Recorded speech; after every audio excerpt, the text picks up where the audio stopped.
In 2007, a fisherman off the Cayman Islands pulled something dead that makes no sense. It was a small black fish, which was about 10 inches long, but its stomach was so swollen it didn't look like a stomach. It was more like a head and a tail stapled to a balloon, and inside that balloon was another fish, 4 times the length of the one that ate it. But when it was revealed later, it was found that the dead fish killed itself while eating that meal. That wasn't a fluke. This is the black swallower. It lives between 700 and 2,700 meters down in near freezing water, with no light and almost nothing to eat. The deep ocean doesn't hand out meals. Weeks can pass with no food. So, when something edible appears, the only rule that matters is, do not let it go, whatever size it is. The black swallower took that rule further than any other vertebrate on Earth.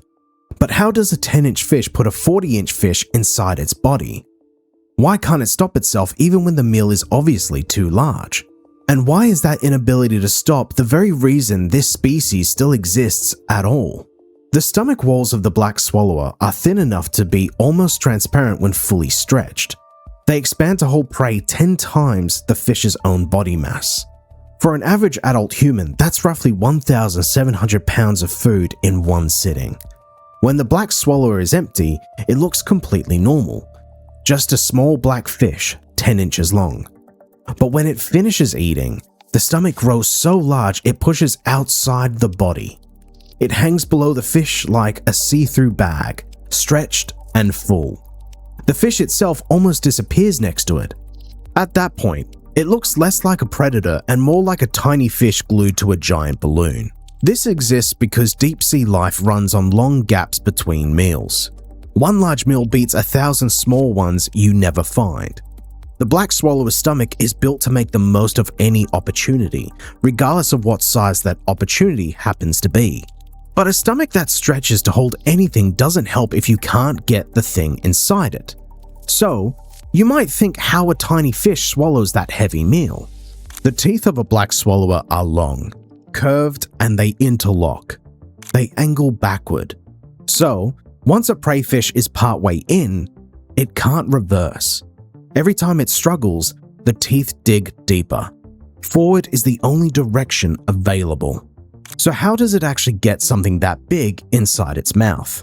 The black swallower opens its jaws and starts pushing them forward over the prey. One side at a time. Left, then right, then left again. Slowly working the prey deeper into its mouth with each movement. It looks exactly like what it is. A small fish trying to swallow something it really shouldn't be able to swallow. It takes time. It looks almost ridiculous, but it works. And once it starts, there is no going back. Here's what makes this genuinely strange. The fish has no way to judge whether a meal is too large before it bites. The teeth engage and the decision is already made. It's committed from the first moment of contact, which means sometimes it commits to something it can't survive. This is where it goes wrong. When the prey is too large, digestion falls behind. The stomach starts breaking the fish down, which is normal. But before it finishes, the prey starts decomposing. Decomposing flesh produces gas. The gas builds inside a stomach already at its limit. The fish loses control of its buoyancy. It starts rising and it can't stop. And by the time it reaches the surface, it's dead. Sometimes the stomach has ruptured. The prey inside is often still intact. This is actually how scientists found most of these fish. They didn't find them deep underwater, which are also not caught in nets. They found them floating dead at the surface, killed by their own meal. In one real case, the fish inside the stomach was more than 4 times the length of the black swallower itself. A fish that, by any normal measure, should never have fit, should never have been attempted. But the black swallower tried anyway. The fish didn't fail. It did exactly what it was built to do. So why didn't evolution just fix this? Because evolution doesn't care about individual fish. It runs on averages across millions of years. Most of the time, the strategy works. A fish that occasionally dies from overreach still does better than the one that plays it safe and starves. The swallowers that go after the largest prey also carry the most energy reserves, survive the longest dry spells, and reproduce the most. The ones floating dead at the surface are the cost of a strategy that wins far more often than it loses.